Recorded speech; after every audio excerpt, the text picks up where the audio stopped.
bringing up your tubers for the year. As you see, they've finished flowering, and it's time to start looking at digging them. Here we have a Dahlia that's about the right standard, the right maturity to dig.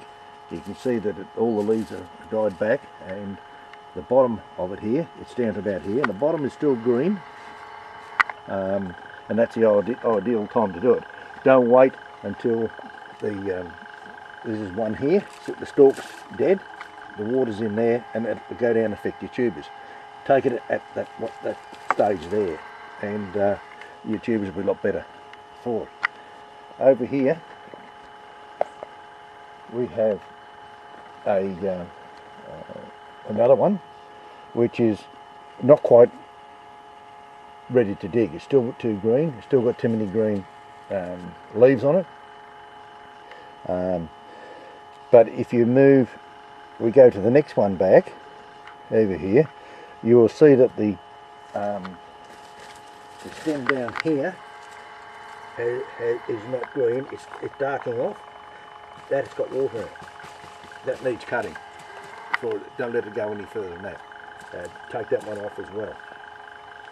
Now I'll show you the where I cut them off and how I cut them off. I simply get a pair of these and cut them off as short as you can.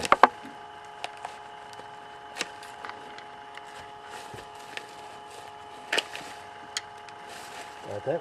I'll go to the only one in weed mat.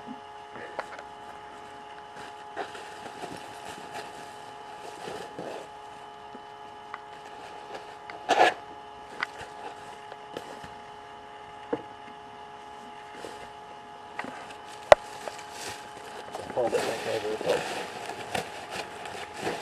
There. Spade in the side. Just squeeze a bit. Other side.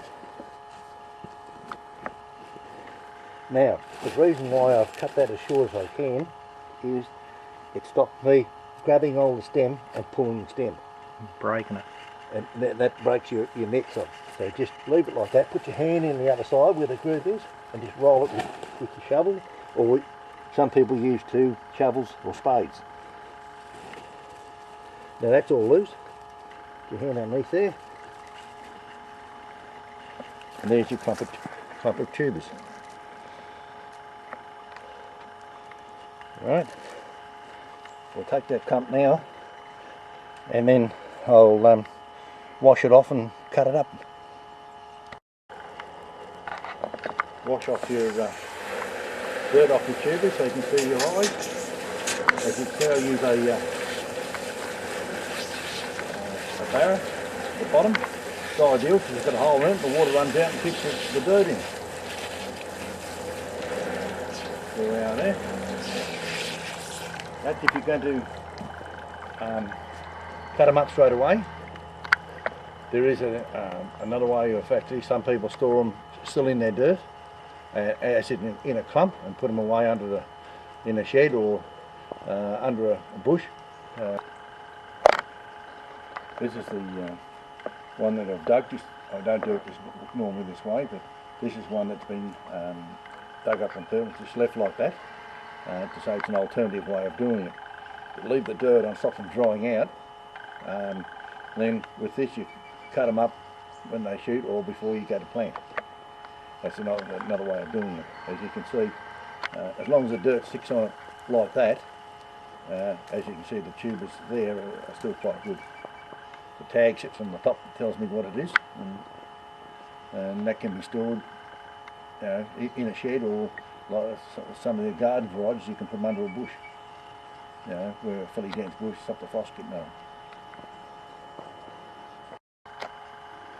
Right, we've washed it off so that we can see the eyes. Now I cut that off here.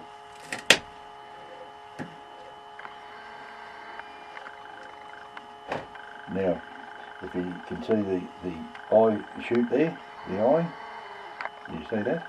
I'll point you with it to there. Yep. Right. Now we're going to cut these the clump up. Oh, I just moved that for a start. According to the camera I shouldn't do that, but I have. Now there's an eye there. There's an eye here. And because the camera can't see on the other side, there's other eyes on the other side. So what I'll, you can really see the eyes on there, and then there's a slight eye or bump there.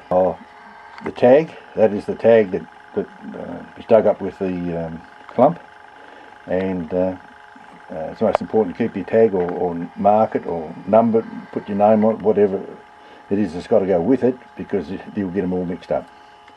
So now I'll show you how I cut them up. Okay. Right. Now first of all, I don't use secateurs. The actual secateurs hole on one side and cut the other, and where it holes you get a bruise.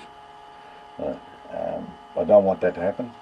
I use a pair like that, which has got two sharp edges, and it cuts it nice and clean. You can sharpen them. I sharpen them. Usually wear out a few pair through the year to try and get through what I'm on. But that's what I'm going to do. And I simply put my hand underneath the clump. The tag out of that. Underneath the clump like that. Put it in the soft centre. Clip it there. Clip it there. It falls in half. Now, if I turn that slowly, there's my eye, another eye there, and there's another one there. So I'll simply put that in there, cut that off. Now I want the eye on that one, and I can see another eye down there, and there. So I'll put that in there, and I'll cut that off. Now, this is the parent tuber from last year. You don't want the parent tuber at all. You must disregard that, because that'll set the rest of the tubers off. So you simply cut it off.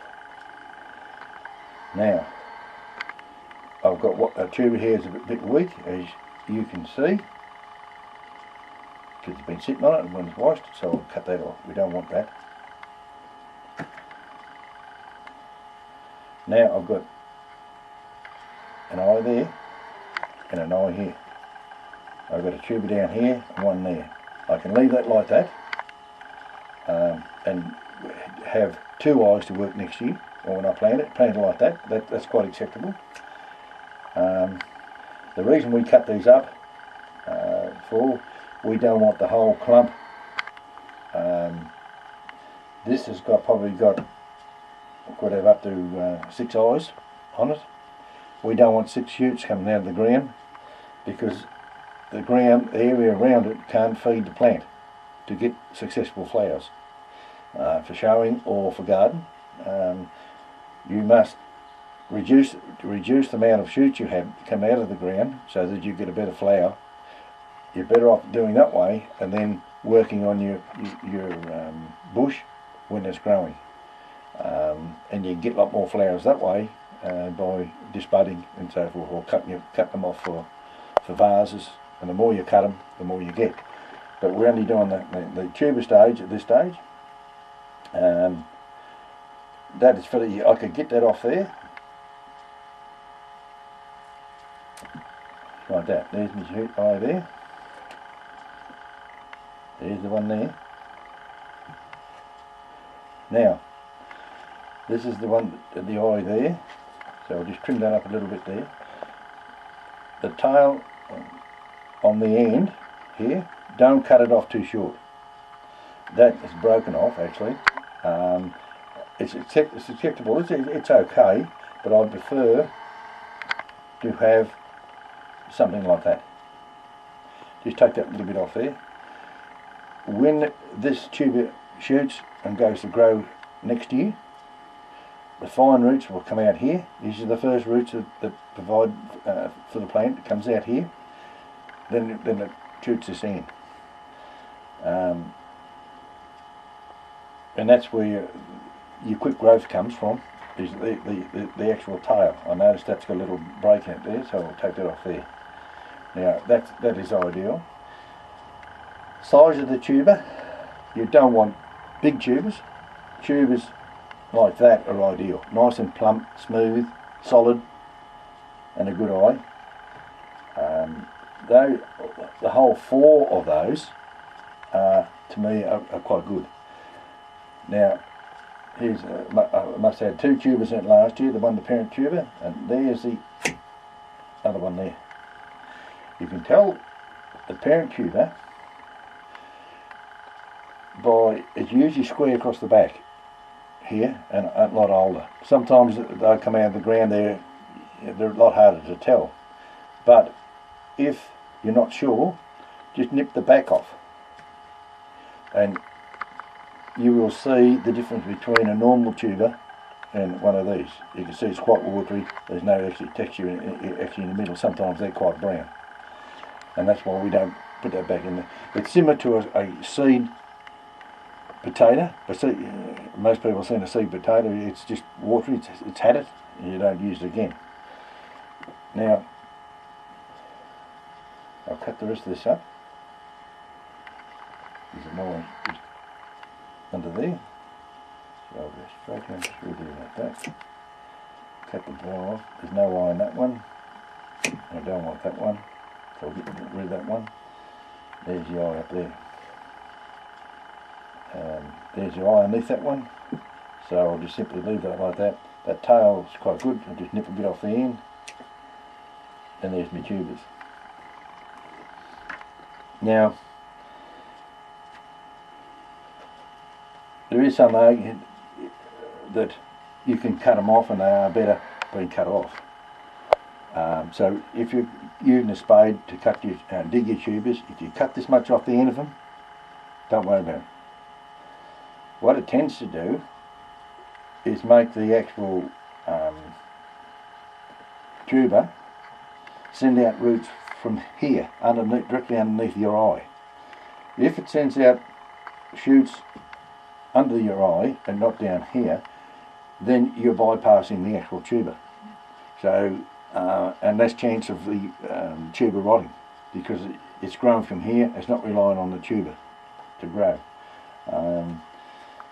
I know of one well-known grower down here that used to cut them all off before he planted them, and cut it and just dry it off before he planted it.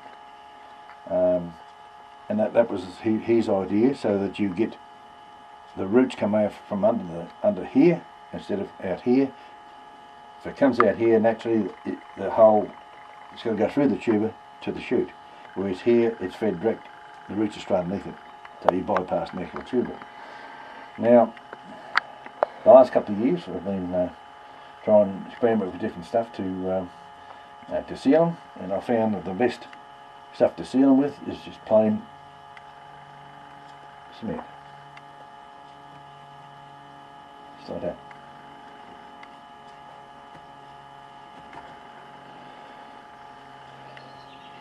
So if the back end of it's all cut off, Alf, you'd also seal it in the cement? Yep, the back end, if you cut the back end off, I'll also seal it in cement.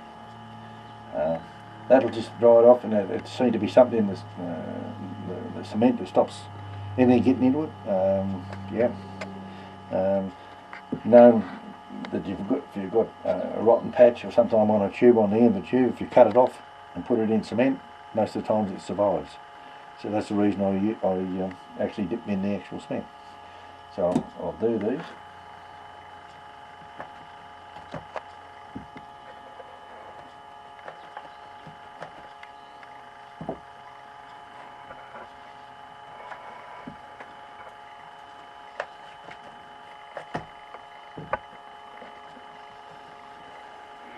It doesn't appear to affect the shoot in any way at all. It doesn't burn, and it seems to be quite good. Now, I store mine in the boxes like this, slightly higher at the side than the front. There's a reason for that. I'll put the tubers in here.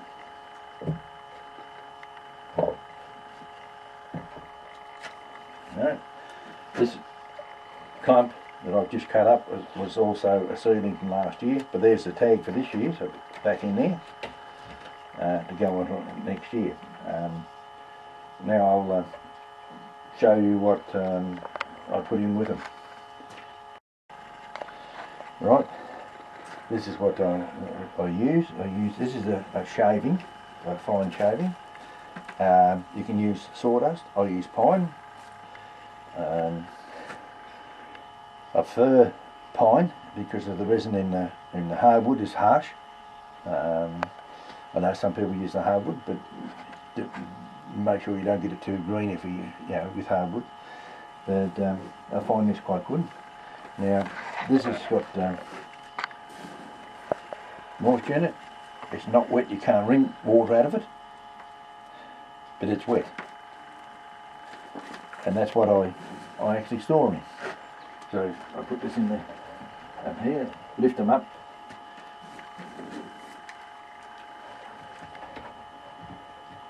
and space them out.